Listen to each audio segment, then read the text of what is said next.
¿Alguna vez te han prometido algo que tomó algo de tiempo que se cumpliera? Mujeres, por ejemplo, cuando alguien por ahí te dijo que quería que fueras su futura esposa, asumiendo que estabas claro de acuerdo con la idea de esa declaración, y tuvo que pasar un tiempo, ¿cierto?, para que esa idea se materializara. Y no fue sino hasta que viste ese anillo de compromiso en tu dedo anular que comenzaste a tener una certeza mayor de esa promesa pasada, ¿cierto? O recuerdo ya hace 7 años el plan que inició en Canadá con la familia de iglesias a la que pertenecemos, donde se me hizo una propuesta de apoyo para ser enviado a plantar una iglesia. Y fue un tiempo de espera y cierta incertidumbre por no tener claro los tiempos y el proceso. Pero fue cuando nos llamaron a mi familia y a mí a movernos de ubicación al centro de plantación de iglesias, de entrenamiento de plantación de iglesias que estaba ubicado en Chicago, que mi familia y yo comenzamos a tener cierta certeza o mayor certeza sobre esa promesa pasada, por decirlo así.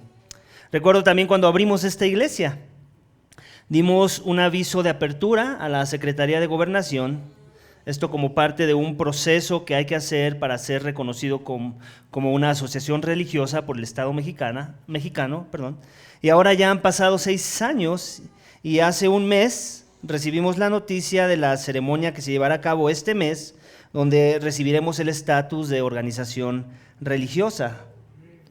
Esta carta trae cierta certeza, ¿cierto?, a ese proceso de aplicación pasado que parecía incierto, que parecía como una promesa, pero que no necesariamente traía claridad. Más bien la carta que recibimos hace un mes es la que trae cierta certeza sobre este proceso. Aún no la dan, aún no la hemos recibido, pero la ceremonia está en camino y la carta de invitación ya llegó y eso nos comienza a dar certeza sobre la idea del estatus legal que tendrá la iglesia ante el Estado mexicano. Entonces aquí son 3 ejemplos que te acabo de dar en donde podemos ver que hay pequeños adelantos a promesas más grandes, ¿cierto? El anillo, el centro de entrenamiento para plantación de iglesias y la carta que recibimos. Son pequeños adelantos de promesas y de cosas más grandes, que nos dejan ver y tener certeza mayor de cosas que iniciaron en el pasado, pero que no se ven claras en el presente. Nuestro texto, iglesia, de hoy tiene que ver un poco con esta idea, donde una promesa que Dios hizo a su siervo Abraham en el pasado no se ve como que con claridad, ¿cierto? Comienza a tomar forma en la vida de su nieto Jacob. Es ahí donde vemos que ya empieza a tomar forma esa promesa. El título de mi mensaje, iglesia, esta mañana es precisamente la promesa de Dios para Abraham toma forma en la vida de Jacob. La promesa de Dios para Abraham toma forma o comienza a tomar forma en la vida de Jacob. En nuestro texto, iglesia, esta mañana veremos 4 subénfasis en la narrativa de la historia de nuestra sección de Génesis que analizaremos hoy, en donde veremos cómo es que poco a poco y de manera gradual Dios comienza a traer certeza a las promesas que Él hizo a Abraham. Esto en la vida de su nieto Jacob, donde algo que no se veía con claridad mientras Abraham tenía vida, ahora comienza a verse más claro y toma forma en la vida de su nieto Jacob. El primer subénfasis que vamos a ver lo encontraremos en capítulo 27, versículo 41 al capítulo 28, versículo 9, donde veremos que Isaac reafirma la bendición de su padre para su hijo Jacob. Acompáñame, vamos a leer nuevamente esa sección y conforme vayamos avanzando voy a ir explicando algunos aspectos de esta idea, donde vemos que Isaac reafirma la bendición de su padre para su hijo Jacob. Amén. Versículo 27, capítulo 27, versículo 41, Génesis. Esaú, pues, guardó rencor a Jacob a causa de la bendición con que su padre lo había bendecido. Y Esaú se dijo: los días de luto por mi padre están cerca, entonces mataré a mi hermano. Cuando las palabras de Esaú, su hijo mayor, le fueron comunicadas a Rebeca, envió a llamar a Jacob, su hijo menor, y le dijo: mira, en cuanto a ti, tu hermano Esaú se consuela con la idea de matarte. Ahora pues, hijo mío, obedece mi voz, levántate y huye a Harán, a casa de mi hermano Labán. Quédate con él algunos días hasta que se calme el furor de tu hermano, hasta que la ira de tu hermano contra ti se calme y olvide lo que hiciste. Entonces enviaré y te traeré de allá. ¿Por qué he de sufrir la pérdida de ustedes dos en un mismo día? Entonces Rebeca dijo a Isaac: estoy cansada de vivir a causa de las hijas de Ed. Si Jacob toma mujer de las hijas de Ed, como estas, de las hijas de esta tierra, ¿para qué me servirá la vida? Bueno, esta sección la vimos la semana pasada, ¿cierto? Donde después de haber hecho lo que hicieron, el engaño que hubo de Rebeca y de Rebeca y de Jacob hacia con Isaac, pues obviamente viene el furor de Esaú, se quiere vengar de su hermano, quiere apaciguar su ira quitándole la vida, similar a lo que sucedió con la historia que vimos con Caín y Abel, ¿no? En donde también estaba irado Caín porque su sacrificio no fue bien recibido por Dios. Y vemos que se repite la historia a través de las generaciones y obviamente la mamá ahora propone un plan de escape. No quiere eso, ella sabe que van a terminar a golpes, tal vez a cuchillazos, y va a perder ese día a sus dos hijos, ¿no? Entonces no quiere eso.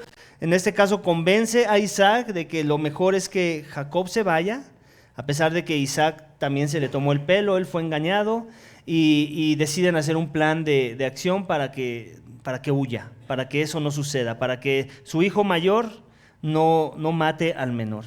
Y entonces, en ese proceso de mandarlo y enviarlo lejos, Isaac llamó a Jacob, lo bendijo y le ordenó: no tomarás mujer de entre las hijas de Canaán. Él está muy preocupado, ¿por qué? Porque ya su mujer ya le dijo: ya estoy harta de mis nueritas, ¿no? de las esposas de Esaú. No quería que se repitiera la historia ahora con Jacob y le dio instrucciones claras. En esta ocasión no sucede como cuando sucedió para Isaac. ¿Recuerdas que Isaac no fue y buscó a su esposa? ¿Qué fue lo que sucedió? ¿Recuerdas?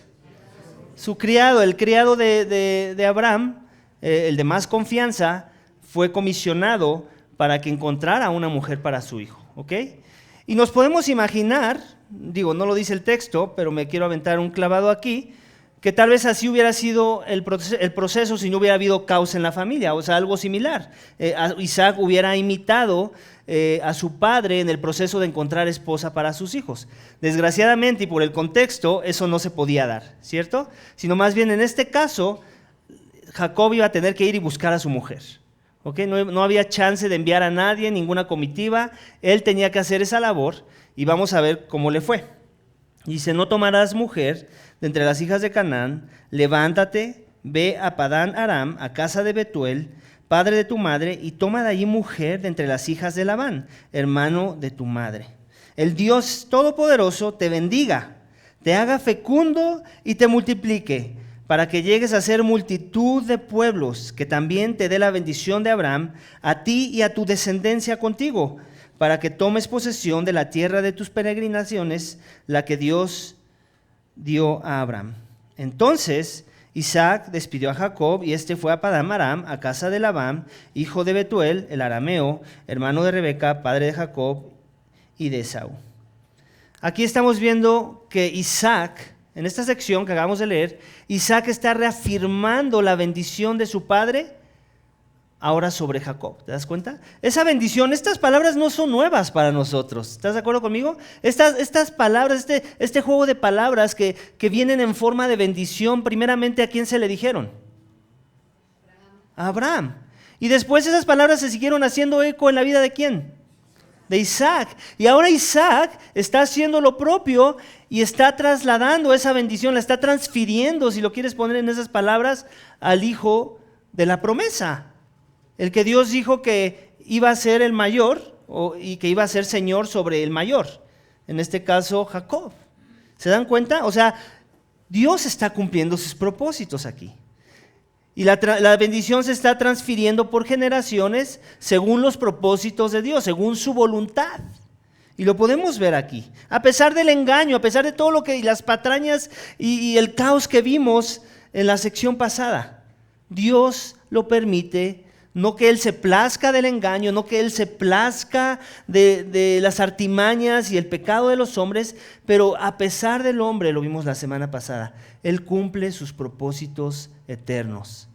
Él cumple sus designios. Él ya había declarado que Jacob iba a recibir la bendición de Abraham y aquí lo estamos viendo. Al parecer Isaac lo está entendiendo y por eso lo bendice. Amén. Entonces Isaac despidió a Jacob y este fue a Padán Aram, a casa de Labán, hijo de Betuel, el arameo, hermano de Rebeca, madre de Jacob y Esaú. Esaú vio que Isaac había bendecido a Jacob y lo había enviado a Padán Aram para tomar allí para sí mujer. Y cuando lo bendijo, le dio órdenes diciendo: no tomarás para ti mujer de entre las hijas de Canaán. También supo que Jacob había obedecido a su padre y a su madre y se había ido a Padán Aram. Vio pues Esaú que las hijas de Canaán no eran del agrado de su padre Isaac. Y Esaú fue a Ismael y tomó por mujer, además de las mujeres que ya tenía, a Maalat, hija de Ismael, hijo de Abraham, hermana de Nebaoit. Bueno, aquí estamos viendo esta sección en donde parece que Esaú se está dando cuenta que no es el favorito, ni él, ni sus esposas, y piensa que puede rectificar sus caminos yendo a casa de Ismael. ¿Quién es Ismael?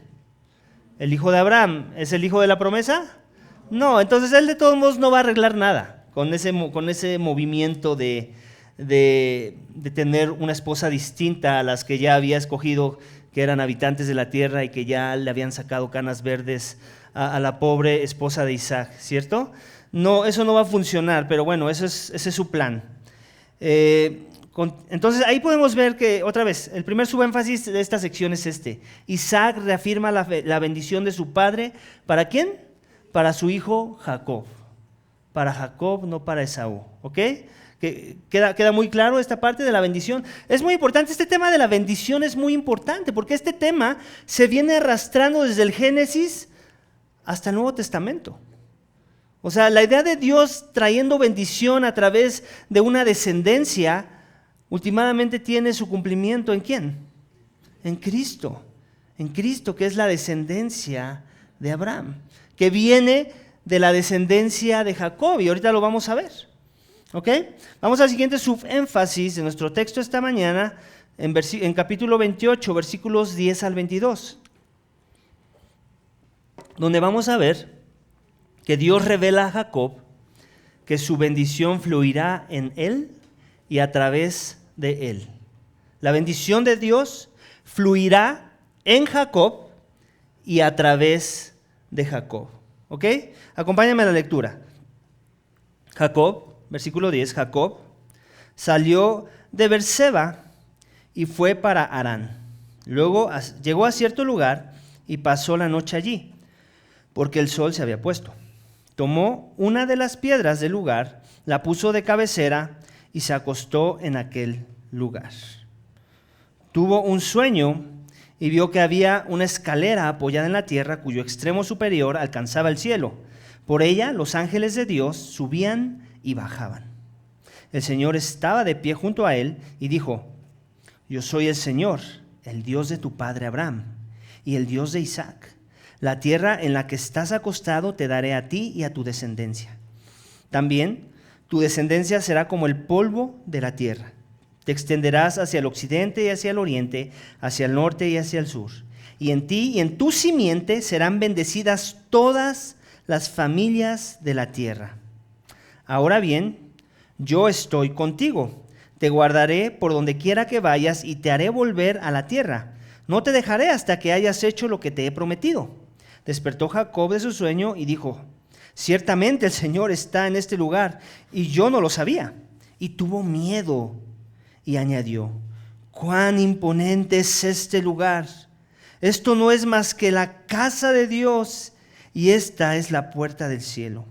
Jacob se levantó muy de mañana y tomó la piedra que había puesto de cabecera, la erigió por señal y derramó aceite por encima. Aquel lugar le puso el nombre de Betel, aunque anteriormente el nombre de la ciudad había sido Luz. Entonces Jacob hizo un voto diciendo: si Dios está conmigo y me guarda en este camino en que voy y me da alimento para comer y ropa para vestir, y vuelvo sano y vuelvo a casa de mi padre, entonces el Señor será mi Dios. Y esta piedra que he puesto por señal será casa de Dios, y de todo lo que me des te daré el diezmo. Dios revela a Jacob su bendición, que ésta fluirá en él y a través de él. ¿Qué es lo primero que vemos? Primero que nada vemos que las almohadas no eran nada acoginadas en el pasado, no por lo menos la de Jacob. Pero, ¿qué es lo que vemos? Vemos que él obedece la voluntad de sus padres, va a buscar a su tío Labán, y en el camino, pues me imagino que era un camino muy largo, lo suficiente como para que tuviera que hacer alguna escala, y pues necesita descansar. En ese proceso de descanso, ¿qué sucede? Dios se revela a través de un sueño en forma de visión a Jacob. Y vemos cosas muy curiosas en ese sueño. ¿Qué vemos? Una escalera. Él sueña con una escalera que toca la tierra y se dirige, alcanza hasta los cielos. Y no solo vemos una escalera, sino que vemos que en esa escalera bajan y suben personajes. ¿Quiénes son estos personajes? Ángeles. Y al final vemos que también en ese sueño Dios está al lado de Jacob. Y básicamente lo que creo que Dios está haciendo es interpretándole esa visión. Esa visión de que fluye a través de una escalera, ¿no? Como un fluir de arriba hacia abajo y de abajo hacia arriba, ángeles subiendo, ángeles bajando. Lo quiere representar como una bendición, como un acceso, ¿cierto? O sea, como si hubiera un acceso entre la tierra y el cielo y pueden subir y bajar libremente personajes celestiales a este mundo caído. Y básicamente le está diciendo, eso que tú ves ahí es algo así como esta bendición que yo te revelo a tu persona, esta bendición que yo le di a tu padre Abraham, en donde yo le prometí una descendencia. Dice donde le dice, el Señor estaba estaba de pie junto a él y dijo, yo soy el Señor, el Dios de tu padre Abraham. En otras palabras, se está presentando, el Dios de tu padre Isaac. La tierra en la que estás acostado te daré a ti y a tu descendencia. Entonces ahí está la promesa de la tierra que ya se había dado antes, ¿cierto? A su abuelo. A él le está transfiriendo las bendiciones que eran para su abuelo porque eres la descendencia según la promesa. ¿Ok? Y luego continúa diciendo, no nada más tiene que ver con la bendición de tierra, sino más adelante dice, también tu descendencia será como el polvo de la tierra. Te extenderás hacia el occidente, el oriente, norte y sur. Y en ti y en tu simiente serán bendecidas todas las familias de la tierra. Entonces ahí está otra vez la extensión de la bendición a través de ¿qué? De un número grande de descendientes, ¿cierto? Le está diciendo, esos descendientes que yo le prometí a Abraham, tan numerosos como las estrellas del mar, tan numerosos como las estrellas del cielo, tan numerosos como la arena del mar, es la misma bendición que va a fluir a través de ti, de tu simiente. ¿Ok? Un número de gentes, un pueblo. ¿Un pueblo para qué? Para habitar esa tierra que Dios le va a dar. Entonces ahí tenemos ya las dos bendiciones que de por sí ya le había dado a Abraham. La bendición de la tierra, la bendición de una descendencia numerosa. Y añade una. Le dice, y a través de ti, ¿serán qué? Benditas todas las familias de la tierra. Entonces ahí estamos viendo otra promesa que también se le había dado a Abraham, y es la bendición de un cambio de actitud, de un cambio por decirlo así, de corazón, en donde normalmente los pueblos de la tierra, ¿qué es lo que hacen? Acaparar la bendición, ¿cierto? Los pueblos de la tierra, ¿qué es lo que hacen? Atesoran las riquezas de la tierra. Atesoran la sabiduría, atesoran el conocimiento, atesoran la materia prima. Y aquí es al revés. Le está diciendo, ustedes, pueblo, tu descendencia, van a ser bendición para otras naciones de la tierra. O sea, contracultural. Es un cambio de actitud. Le está diciendo, ustedes van a ser distintos a los pueblos de la tierra. Los pueblos de la tierra quitan, ustedes van a ser llamados a dar. Los pueblos de la tierra suprimen, ustedes son llamados a ser de bendición. Así va a ser tu descendencia, así va a ser el pueblo que va a venir de tu simiente. ¿Ok? Entonces Dios revela a Jacob su bendición y cómo es que ésta fluirá en él y a través de él. ¿Pueden ver la idea? Está en esos pasajes y que básicamente sigue haciendo eco a las palabras que vimos en la sección pasada cuando su padre Isaac lo bendice. Es la misma idea, ¿cierto? La misma bendición que quiere para su hijo. Entonces continuamos la lectura diciendo, versículo 15, ahora bien, yo estoy contigo, te guardaré por donde quiera que vayas y te haré volver a esta tierra, no te dejaré hasta que haya hecho lo que te he prometido. Esas palabras como que me hacen eco a palabras de alguien que he escuchado en el Nuevo Testamento. ¿Qué personaje dijo eso a su pueblo, a su nuevo pueblo que compró a precio de sangre? Nuestro Señor Jesucristo, ¿cierto? Yo estaré contigo siempre, hasta los confines de la tierra. Es la misma idea, ¿te das cuenta? Cuando Dios tiene un encuentro con una persona, esa persona ya no está sola de ahí en adelante. Aunque parezca que esté sola, aunque parezca que no haya otros hombres a su alrededor, esa persona ya no está sola. Ahora esa persona camina con Dios y Dios va a estar ahí para respaldar a esa persona, para respaldar sus acciones, siempre y cuando obviamente esa persona se someta a la voluntad de la palabra de Dios. Amén. Entonces vemos que Jacob despierta de este sueño y dijo, ciertamente, vean lo primero que declara, ciertamente el Señor está en este lugar y yo no lo sabía. En otras palabras podemos ver que ahí vino la conversión de Jacob. Me atrevo a decir que en ese momento le amaneció. En ese momento comenzó a experimentar la fe de su padre, de su abuelo Abraham. Una fe que él no tenía, pero que ahora estaba comenzando a experimentar, ¿cierto? Porque por el encuentro que tuvo Dios con él, no porque él estaba buscando a Dios, él estaba huyendo, él estaba escapando de que le quitaran la vida, ¿ok? Él estaba huyendo por producto de su pecado, pero Dios en su misericordia lo encontró en ese lugar, ¿ok? Y lo llamó pueblo. Y ahora él puede maravillarse de la presencia de Dios en su vida y hacer esta declaración. Dios está en este lugar, todavía no le ha dado la tierra, todavía no ve sus descendientes, pero él ya está haciendo esta declaración de fe. Dios está conmigo, Dios está en este lugar. Él me prometió estas cosas. Y así empieza Jacob a caminar con Dios. ¿Y se dan cuenta qué pasa cuando alguien reconoce a Dios en su vida? ¿Qué dice el versículo 17? ¿Qué dice? ¿Qué tuvo él? Miedo. El principio de la sabiduría, Proverbios 1:7, es el temor de Jehová. ¿Se dan cuenta? Hasta en el Antiguo Testamento vemos cómo deben ser las cosas cuando alguien tiene un encuentro con Dios. A Dios, a Jehová, hay que temerle. Dices que Dios dices que conoces a Dios, dices que caminas con Él, dices que Él te guarda, que Él está contigo. La pregunta que hay que hacerte entonces es, ¿temo a Dios? Y quiero que tengamos cuidado aquí, no nada más es un temor reverente, porque muchas veces queremos como que suavizar el temor de Dios. No, sí, la Biblia dice que hay que temer a Dios, pero está hablando de un temor reverente, ¿no? Como cuando te postras ante un rey y en parte significa eso. Pero creo que también tiene que ver con la idea de sentir temor. Sentir temor como cuando los israelitas sintieron temor, cuando en el monte había rayos y había tinieblas y el que se acercaba al monte caía muerto, a unos animales. Ese tipo de temor. O sea, Dios quiere que lo tratemos como Dios y que veamos de lo que es capaz. Él quiere que temamos a Él. Él quiere que temamos qué cosa tan terrible caer en las manos de un Dios vivo.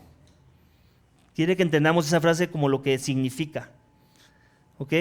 Y no nos lo dice la Biblia para manipular, porque muchas veces piensan, no, es que es para manipular, Dios es solo un Dios de amor. No. Sí, Dios es un Dios de amor y por eso hay que temerle. Porque Él castiga el pecado, porque Él trae juicio al culpable. Y sus juicios son eternos. Y el infierno es eterno. Y yo creo que cualquiera que diga que no hay que tener temor al infierno, pues necesita leer la Biblia bien, por primera vez. Porque el infierno es representado en la Escritura como el lago de fuego, donde es el llorar y crujir de dientes. Todo eso no nos lo dice la Biblia porque no sea verdad, o porque nos quiera transmitir mariposas en el estómago, ¿cierto? Dios quiere que sintamos el peso del temor en el que hay que crecer cuando decimos que le conocemos a Él. ¿Y sabes qué? En su misericordia Él quiere que así sea, porque eso nos va a ayudar a tener temor de pecar. Aunque estemos en Cristo, aunque no haya condenación para los que están en Cristo Jesús, Dios quiere que le temas. Amén. Dios quiere que hagas eco a la declaración que vemos aquí y que Jacob hace cuando tiene un encuentro con Dios y tuvo miedo y añadió: cuán imponente es este lugar. Esto no es más que la casa de Dios y esta es la puerta del cielo. ¿Te das cuenta? Él estaba postrado en temor haciendo esta declaración. Amén. Dios revela a Jacob que su bendición fluirá en él y a través de él. Y la bendición de Dios tiene que ver con su presencia, pero también tiene que ver con que ahora le comenzamos a temer.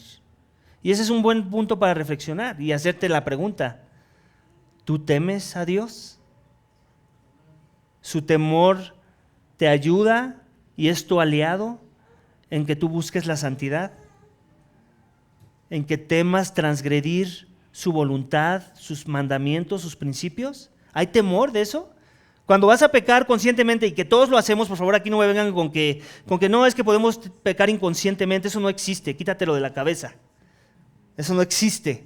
Cuando decidimos pecar conscientemente, en ese momento estás en esa disyuntiva entre temer a Dios de las consecuencias que pueda traer a tu pecado, o no te importa. Ni siquiera haces ese análisis en el proceso de pecar. Espero que si eres de Cristo, eso suceda, y de manera muy regular, aunque peques, aunque al final termines metiendo la pata. Tengo la esperanza que tienes un temor hasta en el momento de pecar, porque esa es la actitud que debes de estar buscando tener cuando caminas con Dios. Amén. Amén. Jacob se levantó muy de mañana, tomó la piedra que había puesto de cabecera, su almohada, la erigió por señal y derramó aceite por encima. A aquel lugar le puso el nombre de Betel, aunque anteriormente el nombre de la ciudad había sido Luz. Entonces Jacob hizo un voto diciendo: si Dios está conmigo y me guardara en este camino en que voy, y me da alimento para comer y ropa para vestir, y vuelvo sano y salvo a casa de mi padre, entonces el Señor será mi Dios, y esta piedra que he puesto por señal será casa de Dios, y todo lo que me des te daré el diezmo. Bueno, nada es perfecto, ¿verdad?, en el caminar del cristiano, ni siquiera en la vida de Jacob. Aquí vemos, y sucede hasta, espero te haya sucedido a ti, y creo que me sucedió a mí cuando empecé a caminar con Dios. A veces somos muy ignorantes de cómo son las cosas con Dios y podemos llegar a condicionar cosas con Dios, ¿no? O sea, ya tenemos un cierto tipo de temor, un temor reverente, un temor de temerle de veras, pero como que seguimos manejando ideas torcidas de cómo tratar a Dios, ¿cierto? A pesar de que ya caminamos con Él, a pesar de que Él ya nos mostró su misericordia a través del Evangelio de Cristo. Nadie iniciamos con una doctrina perfecta, ¿cierto? O sea, sí, iniciamos caminando con Dios por su gracia, por su misericordia. Él nos salva y vamos dando pasos, pero no son pasos agigantados, ¿cierto? Son pasos de bebés, es más, vamos gateando. Aquí Jacob está gateando en su fe. O sea, todo esto que dijo no es espiritual, para que no no piensen que lo es. Es bien intencionado, eso sí, pero hay mucho defecto espiritual en su condicionante. En otras palabras, parece que ya cree en Dios, pero luego le dice: bueno, pero si me proteges, si me bendices, si yo regreso con bien, entonces ahora sí eres mi Dios. A veces así pasa, ¿cierto?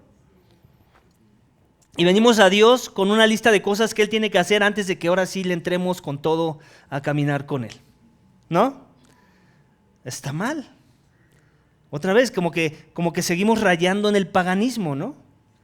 en el Dios al que le rascas la espalda para que Él te rasque la espalda, ¿no? Y así es, y eso es lo que vemos. ¿Lo puedes ver en el texto? Está condicionando a Dios, le está diciendo, mira, si tú haces todo esto por mí, entonces ahora sí eres mi Dios. O sea, ¿la visión acaso no fue suficiente? ¿No era eso suficiente? Quiero pensar que sí, pero parece que para él no. ¿Por qué? Porque su corazón necesitaba ser trabajado. Sí, ya Dios le había mostrado que él era el hijo de la promesa, a través de quien él iba a fluir las bendiciones que tenía para el pueblo de Israel, pero eso no significa que él ya caminaba perfectamente con Dios, ¿cierto? Así que quiero pensar que esto también nos motiva, en el sentido de que también hay defecto en nuestra forma de tratar a Dios. No todavía lo hacemos súper bien. El único que lo hizo muy bien, sin error, sin defecto, es Jesucristo. Él es el único hombre en esta tierra que ha caminado con Dios en los términos de Dios de manera perfecta, sin traer ninguna falta en su acercamiento a Dios. Nosotros somos más como Jacob. Tenemos deficiencia en la forma en la que queremos seguir a Dios. Y a veces, inconscientemente o conscientemente, sutilmente o no tan sutil, como que lo condicionamos, ¿cierto? No, Dios, pero yo te he servido así asado, ¿por qué no permitiste esto así asado? Y Dios como que, ¿y yo dónde firmé eso? ¿No? ¿Yo cuándo dije que así iba a ser? No, Dios, es que yo te dije que me quería parecer más a Jesús, pero ahora hay sufrimiento en mi vida. Pues por eso estoy contestando a tus peticiones. ¿Que no has leído que el que quiera buscar la santidad tiene que pasar por sufrimiento, por aflicción? O sea, ¿se dan cuenta? Así somos. Pero hay gracia y misericordia en Dios, amén. Y no por esta oración, no por esta condicionante de Jacob, Dios lo va a desechar. Dios va a cumplir sus promesas. ¿Por qué? Por causa de la promesa que hizo a su siervo Abraham. Amén.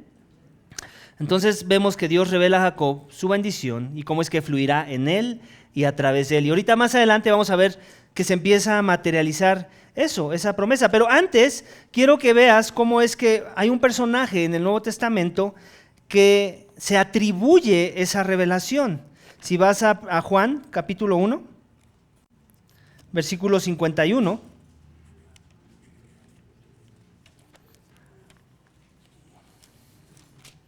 Juan capítulo 1, versículo 51 dice esto.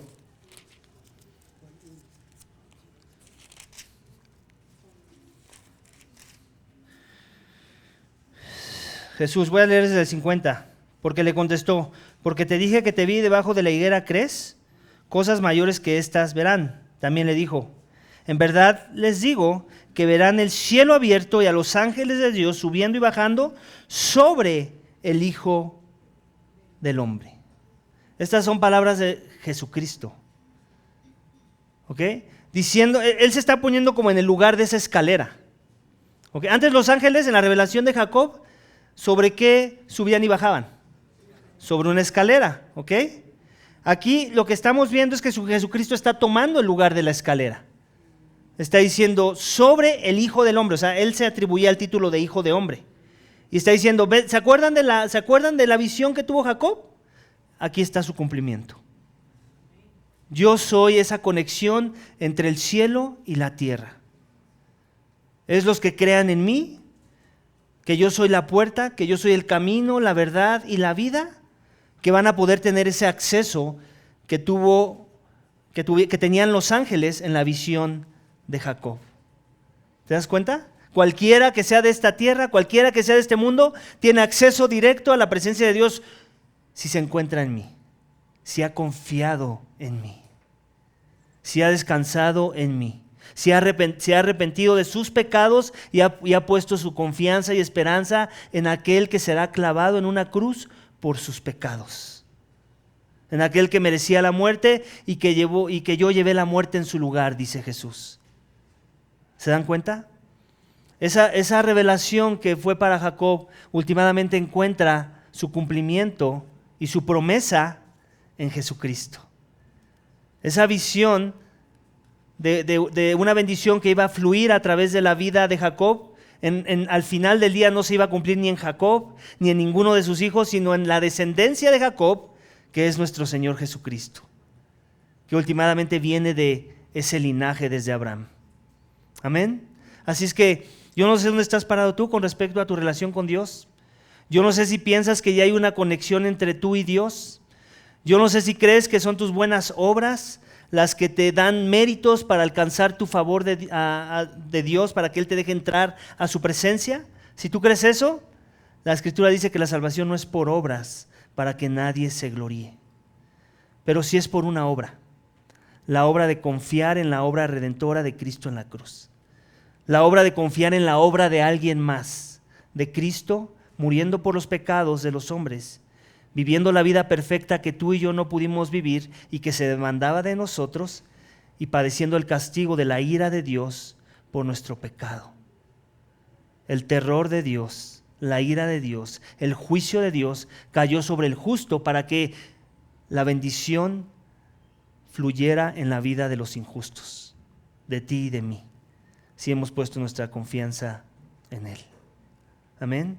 Así es que yo no sé dónde estás parada tú esta mañana con respecto a tu relación con Jesús, pero ahora ya sabes que hay una escalera y algo mejor que una escalera, un hombre a través de quien fluyen las bendiciones de Dios y a través del cual podemos tener acceso a la presencia de Dios en los cielos. Y ese es Cristo Jesús.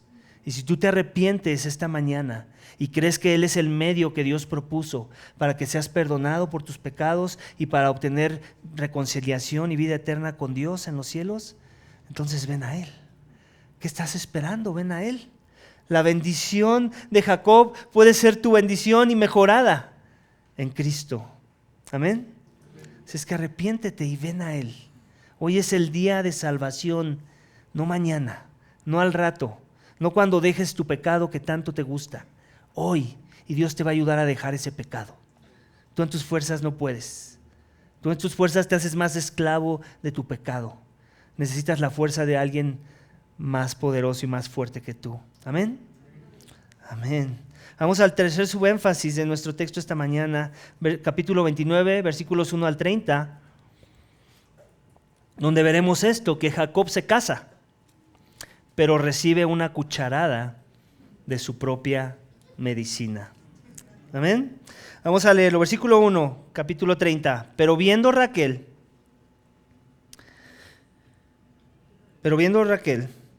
que ella no daba hijos a Jacob.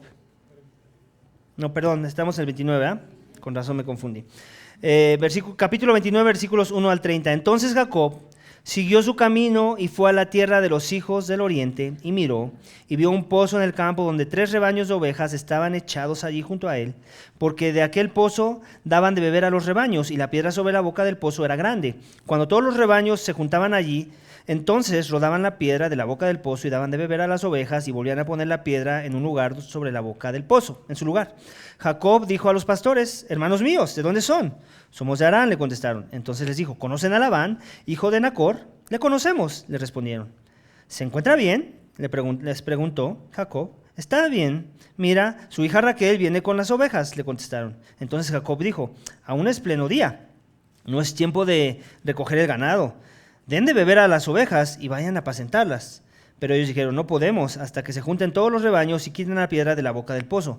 Entonces daremos de beber a las ovejas.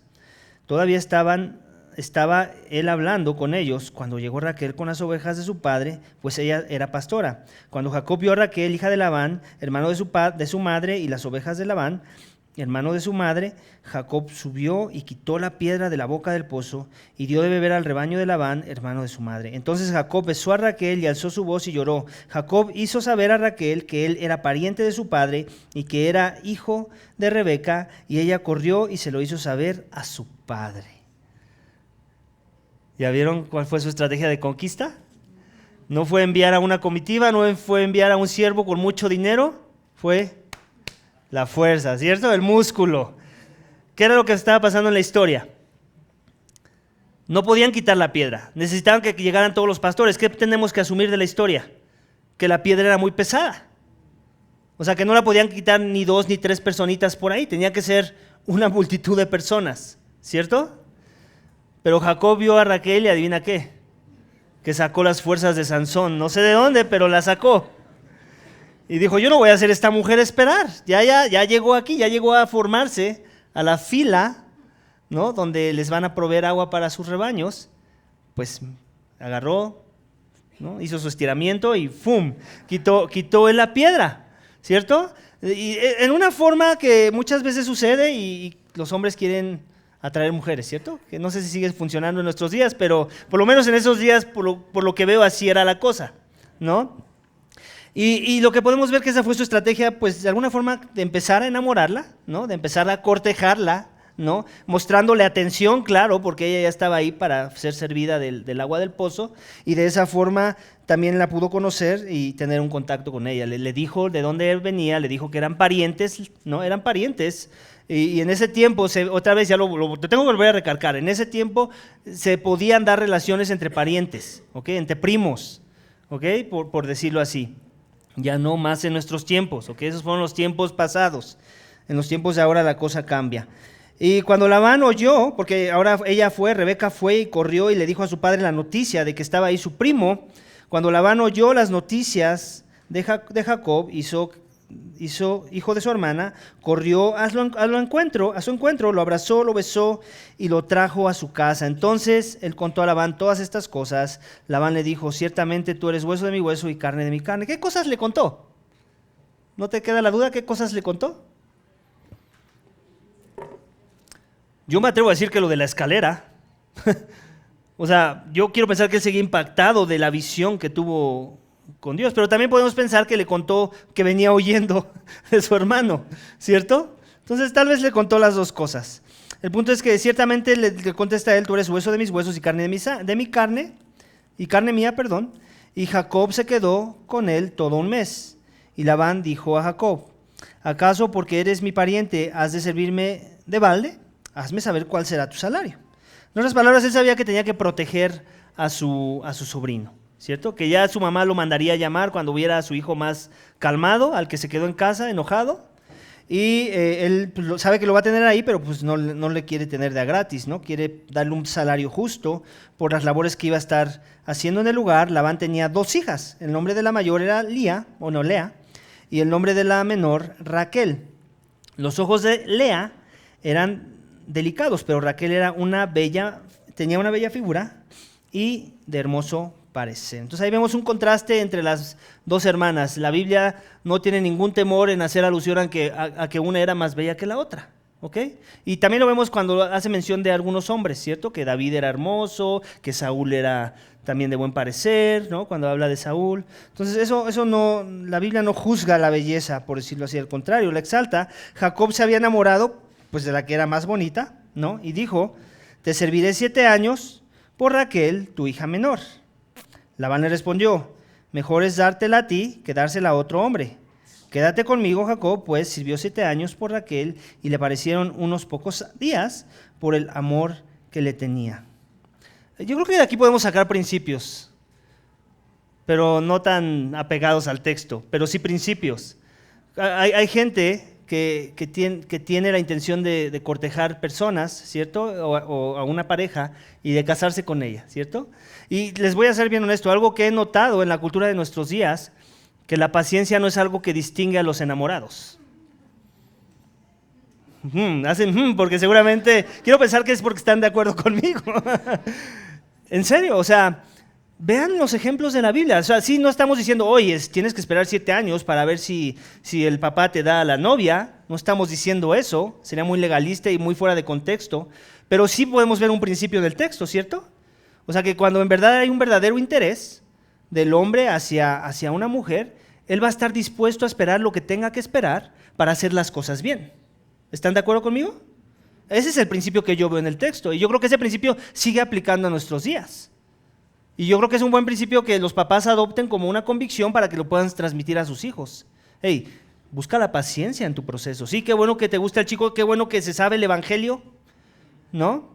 Pero ahora hay que ver cómo camina el evangelio. Ahora hay que ver cómo en verdad es su vida, ¿no? Y en eso pastorear a nuestros hijos. ¿Ok? Y nosotros mismos, adultos, en nuestras relaciones que pudiéramos, bueno, espero que nada más tienes una, en tu relación que pudieras tener, ¿cómo es la cosa? Igual, ¿ejercitas este tema de la paciencia en los procesos? ¿O lo aceleras todo y después todo termina como termina porque no aplicaste este tipo de principios. Aquí vemos un principio. Un hombre esperando, y ¿qué dice la Biblia? Que se le hizo poco. ¿Se dan cuenta? ¿Por qué se le hizo poco? Porque estaba haciendo las cosas bien, porque tenía su corazón correcto, estaba convencido de lo que tenía que hacer, tenía una convicción clara de quién quería que fuera su mujer, y todo lo demás se convierte en poco cuando ya tienes claridad de la visión que vas a llevar en tu proceso. ¿Amén? Entonces, por favor, vivamos este principio. En verdad yo veo que les cuesta mucho trabajo, jóvenes, vivir este principio. Mucho trabajo. Lo digo de varias experiencias que he visto, de varios discipulados que he tenido que dar. Les cuesta trabajo. ¿Por qué? A veces apenas les dice, tienes que esperar por lo menos un año, y no, eso es mucho tiempo. O a veces quieren esperar los 7 años porque no tienen claridad de que esa sea la persona de su vida. ¿Para qué 7 años? No, es que quiero acabar primero mi carrera. Pues acaba tu carrera y después te empiezas un cortejo. ¿O qué piensas hacer? ¿Cómo piensas guardarte en pureza por 5 años que va a durar tu carrera? Subestimamos el pecado y el poder de la carne en nuestras vidas. Y queremos manejarnos con ideas torcidas.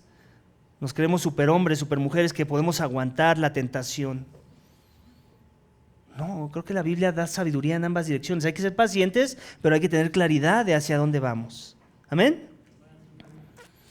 Continúa. Entonces Jacob dijo a Labán, dame mi mujer. Ya había trabajado por ella el trato que tenían 7 años, porque mi tiempo se ha cumplido para unirme con ella. Labán reunió a todos los hombres del lugar e hizo un banquete, y al anochecer tomó a su hija Lea y se la trajo, y Jacob se llegó a ella. Labán dio su sierva Silpa a su hija Lea como sierva. Labán dio, otra vez. Y Jacob se llegó a ella, y Labán dio su sierva Silpa a su hija Lea como sierva. Sí, como su ayudante, vamos. ¿Qué pasó aquí? ¿Qué podemos asumir del texto? Que él no estaba en sus 5 sentidos.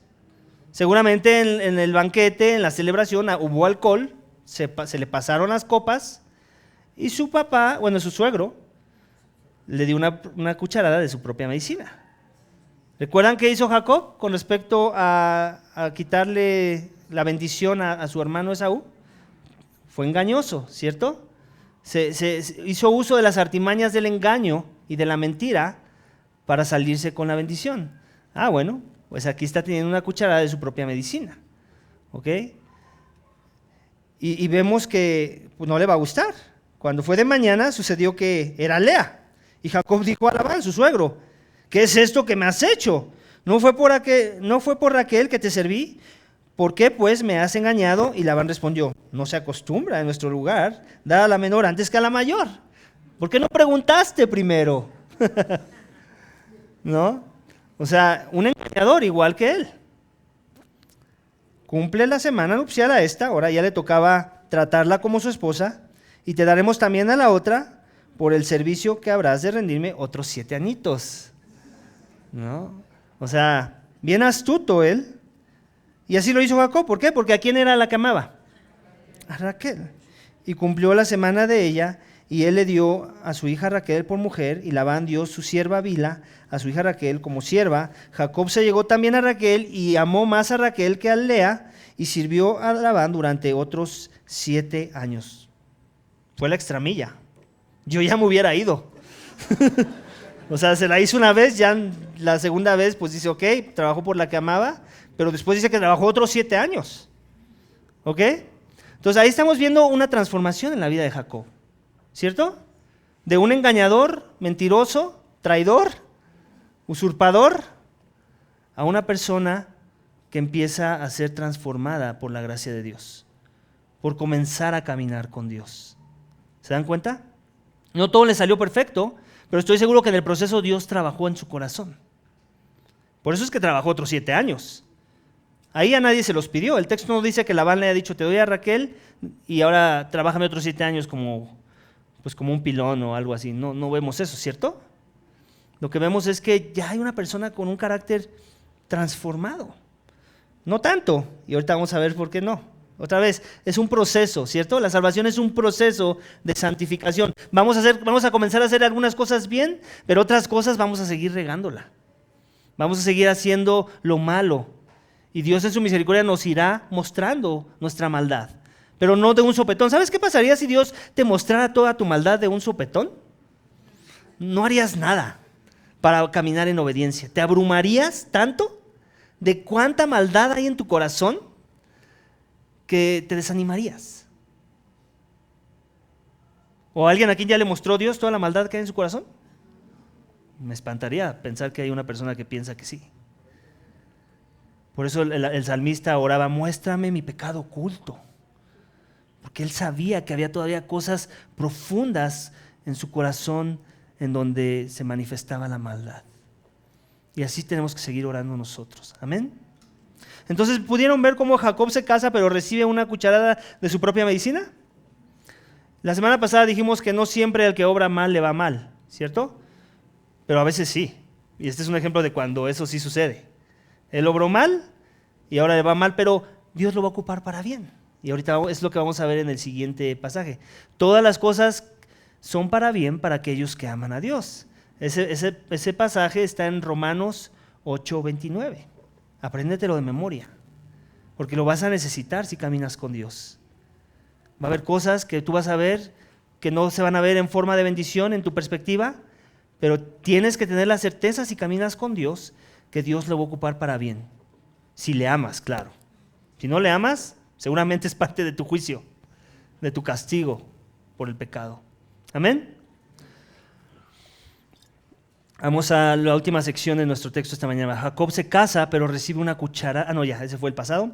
Dios da hijos a Jacob en cumplimiento a sus propósitos. Versículo 29, 31 al 30, 24.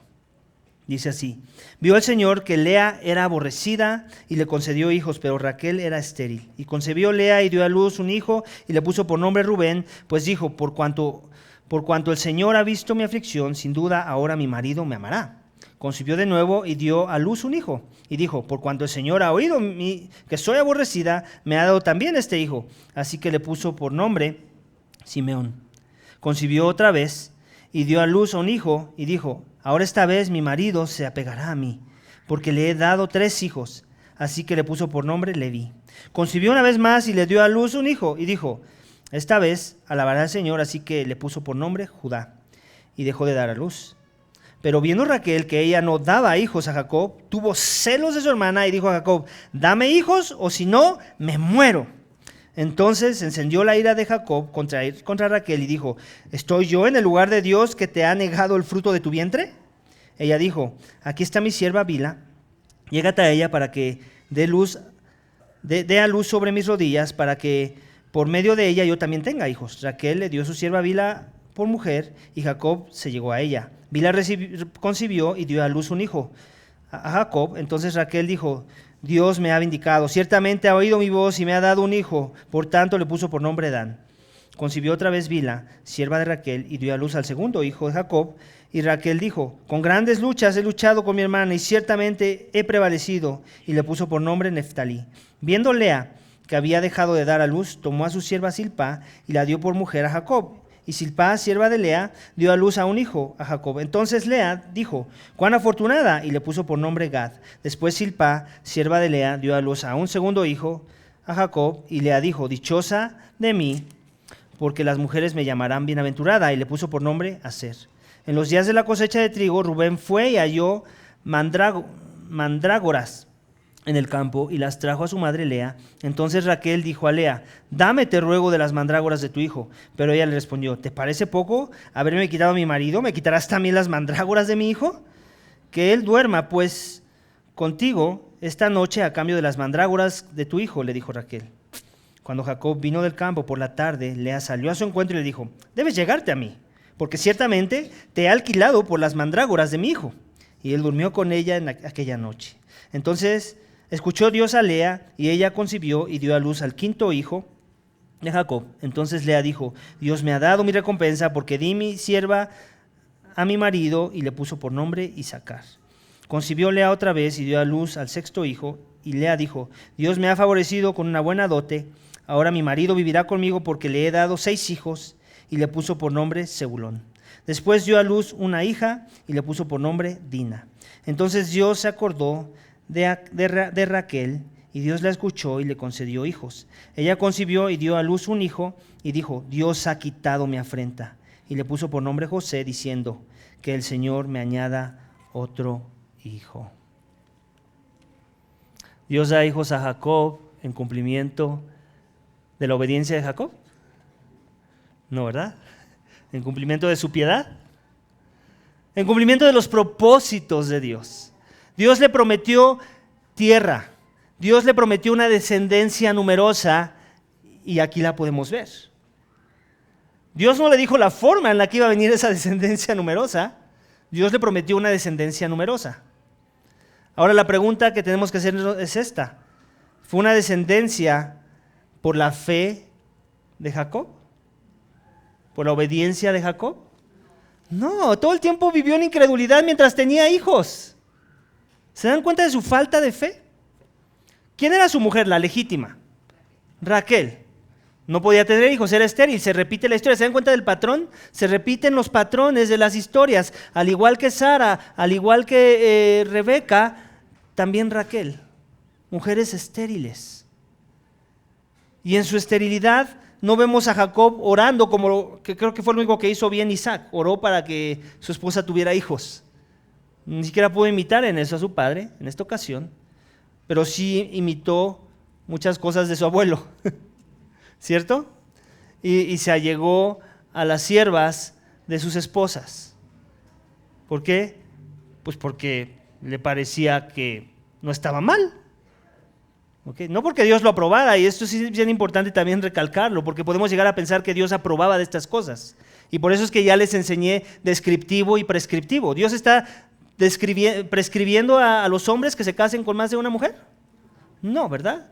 Está describiendo lo que ellos hicieron, sin importarles la opinión de Dios sobre el matrimonio, cuando Dios ya había sido claro que hombre y mujer serán una sola carne, y ya.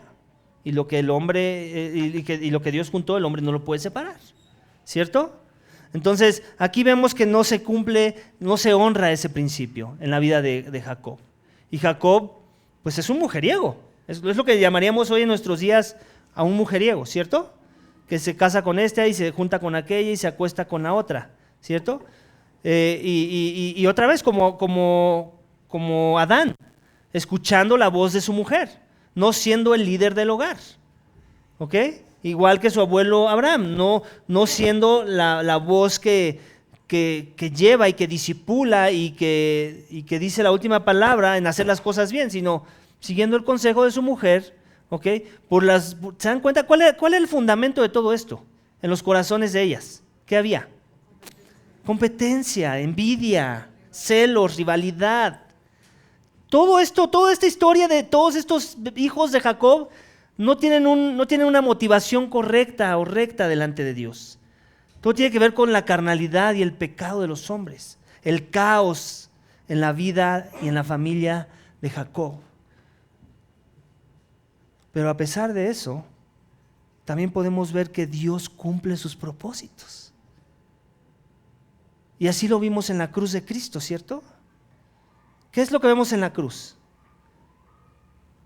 Rivalidad, los que lo querían muerto, envidia porque él atraía a las masas, celos, engaño, todo lo malo que viene de los corazones de los hombres, y Dios lo usa y lo redime, y a través de eso fluye bendición. Un Cristo crucificado que es el sacrificio para la reconciliación y el perdón de los pecados. Y de la misma forma vemos ese patrón aquí. Dios le dio una promesa de una descendencia numerosa. Este no era el escenario ideal, pero Dios lo va a usar. Y tan lo va a usar que dos de los hijos de Lea eventualmente se convierten, a través de sus descendencias, salen personajes importantes en la vida de Israel. Si piensas en Leví, ¿quiénes son los hijos de Leví? Los sacerdotes, el sumo sacerdote del templo. Si piensas en Judá, ¿quiénes son los hijos de Judá? Cristo, sí, o sea, Cristo últimamente, pero son los reyes, todos los reyes de Israel vienen de esa tribu. Entonces, ¿se dan cuenta? Dios usa lo vil y menospreciado, eso que no es, para cumplir sus propósitos y sus planes eternos, para derramar bendición a la vida de su pueblo. Y eso es algo que nos tenemos que llevar de estas historias.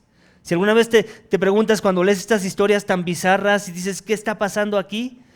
Es que Dios va a usar todo eso bizarro y lo va a revertir la maldición que debería de venir de ello y va a fluir bendición en su lugar. Amén. Así es Dios.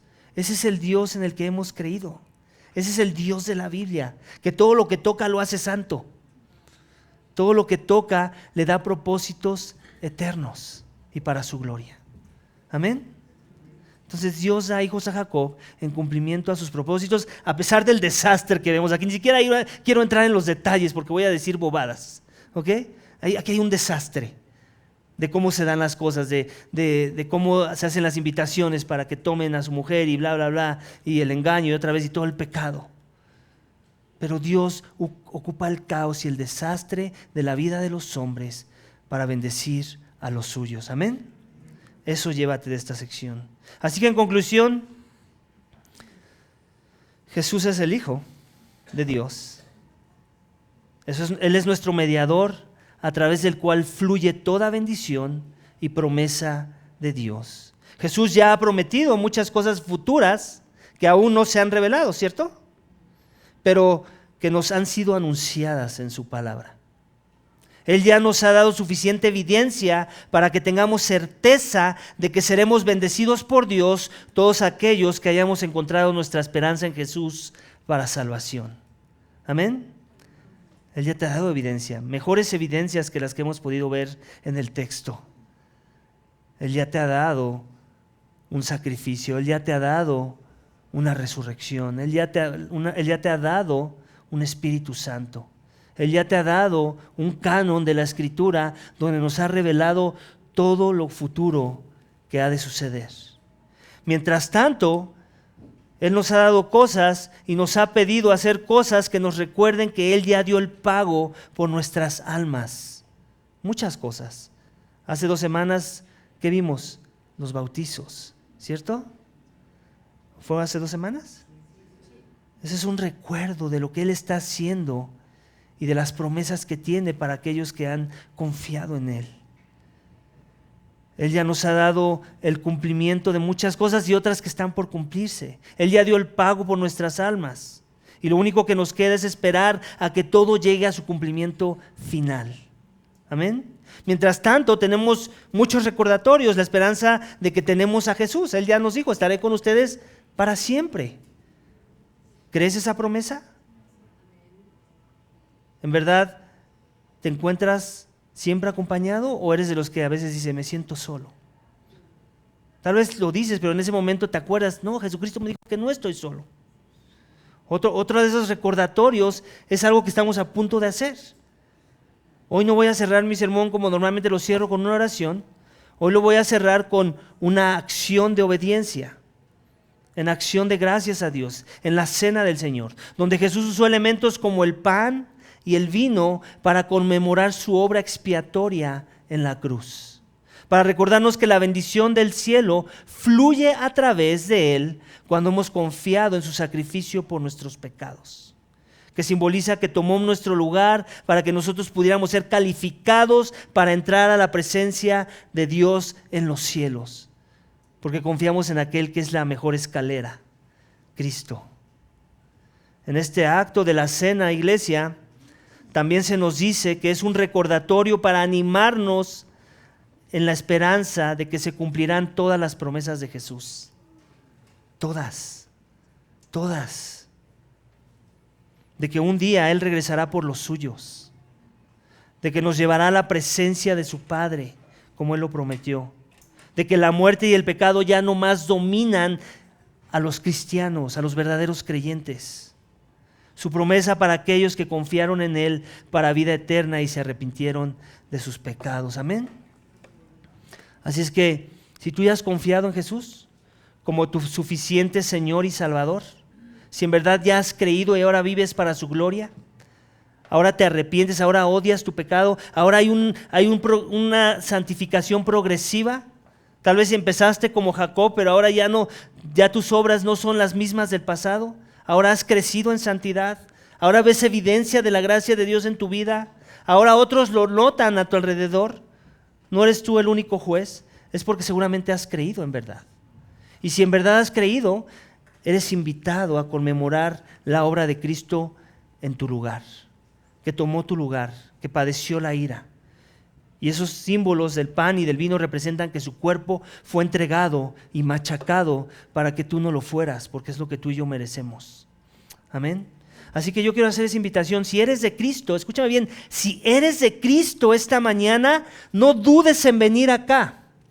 Si en verdad ya has creído en su sacrificio y caminas con Él y con su iglesia, este lugar y este tiempo es de gozo y es para ti.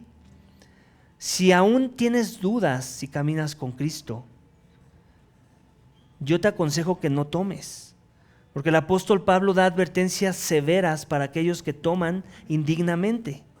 Y dice que muchos han muerto y otros han caído enfermos por identificarse con una comunidad de creyentes cuando aún no lo son. ¿Ok? Entonces, no te va a pasar nada si no tomas. Más bien, ¿por qué no mejor meditas? ¿Qué me hace falta? ¿Qué me está estorbando? ¿Qué pecado sigue siendo más grande que Jesús en mi vida, por el cual no he venido arrepentido a los pies de Cristo? Por lo cual no lo he hecho a Él el centro de mi vida, mi tesoro más grande, lo mejor que me ha pasado. Medita en ello, para que tal vez sea la próxima vez que tengamos la cena del Señor, que la tenemos cada mes, por cierto, que te nos unas, porque en verdad ya has creído. Y antes de que tomes, sería mejor que te bautizaras. No porque una sea mejor que la otra o porque una hay que hacer primero que la otra, pero el bautizo es una forma más íntegra de después tomar la cena. ¿Sabes por qué? Porque el bautismo es un proceso más de análisis, en donde te vamos a examinar si en verdad tus frutos son los de alguien que ha venido a Cristo. Donde vas a tener una entrevista, donde vas a hacer una confesión pública. Aquí también haces una confesión pública cuando tomas, quiero que sepas, pero va a ser más difícil que te hagamos preguntas. Puedes pasar por desapercibido. Pero si te bautizas, pasas por un proceso de escrutinio, en donde nos queremos asegurar que en verdad caminas con Cristo. Entonces, si no te has bautizado, mi consejo es, por amor a ti, que no tomes. No porque una tenga que ser primero que la otra, tengo que aclarar, porque me lo han preguntado. No es que una tenga que ser primero que la otra, pero es un proceso más íntegro si haces primero el bautizo y ya después tomas las veces que tengas que tomar de la cena del Señor. ¿Sí me explico? Aquí voy a hacer eco a las palabras del apóstol Pablo en la carta de 1 Corintios, capítulo 11, en donde cuando él hace alusión a este tema de la cena del Señor, le dice a esa iglesia estas palabras en versículo 23. Porque yo recibí del Señor lo mismo que les he enseñado, que el Señor Jesús, la noche en que fue entregado, tomó pan y después de dar gracias lo partió y dijo: esto es mi cuerpo que es para ustedes. Hagan esto en memoria de mí. Así es que si el cuerpo de Cristo ya tú has confiado en ese sacrificio, que Él tomó tu lugar en esa cruz y que fue machacado por tus pecados y que recibió la ira del Padre en los cielos para que tú no la recibieras, entonces toma de este cuerpo, de este símbolo que representa a su cuerpo, y recuerda y agradece ese sacrificio hecho por ti. Amén, iglesia. Tomemos el cuerpo. De la misma manera, tomó también la copa después de haber cenado, diciendo: esta copa es el nuevo pacto en mi sangre. Hagan esto cuantas veces la beban en memoria de mí, porque todas las veces que coman de este pan y beban esta copa, proclaman la muerte del Señor hasta que Él venga. Así es que, iglesia, proclamemos la promesa de que Él va a regresar y la confianza de que Él derramó su sangre por nuestros pecados, porque sin perdón, sin derramamiento de sangre no hay perdón de pecados. Y Él ya lo hizo por nosotros, amén. Así que toma de la copa y proclama del sacrificio de Cristo al hacerlo.